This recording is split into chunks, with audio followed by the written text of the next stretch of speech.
Tiroteios entre policiais e bandidos são comuns em favelas do Rio.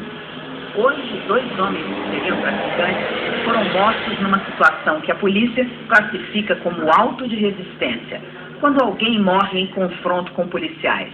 A Human Rights Watch analisou 200 casos como esse no Rio de Janeiro e outros em São Paulo, e afirma ter encontrado provas de que houve execução em 51 deles. Na maioria das ocorrências, resíduos de pólvora foram encontrados na pele das vítimas, o que indica que os tiros foram à queima-roupa. Em algumas situações, há ferimentos à bala no rosto e na nuca da vítima, comum em execuções. O relatório mostra que a polícia do Rio de Janeiro foi responsável pelo maior número de crimes cometidos por policiais no ano passado, quase o triplo do número registrado em São Paulo. E, ao mesmo tempo, o Rio aparece com o menor número de prisões de policiais que mataram em 2008. Os pesquisadores concluíram que corpos são removidos da cena do crime antes da análise dos peritos. Não há interrogatórios de policiais envolvidos nos homicídios, nem testemunhos de civis.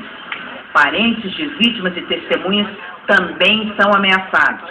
A principal recomendação da pesquisa é a criação de um núcleo especializado nos ministérios públicos dos estados do Rio e de São Paulo. Justamente para centralizar e fazer uma investigação sistemática desses casos, que no momento são mal investigados e de forma pulverizadas, e também são principalmente investigados pela própria polícia, o que é um conflito de interesses. O secretário de Segurança do Rio contesta o relatório e diz que as unidades de polícia pacificadora em favelas são uma forma de diminuir os crimes, entre eles os autos de resistência. Nós temos lugares onde o bandido e o policial praticamente se fecham, se encostam dentro das ruelas de uma favela. Como que você vai determinar isso? Lá de outro lugar que se houve execução ou não.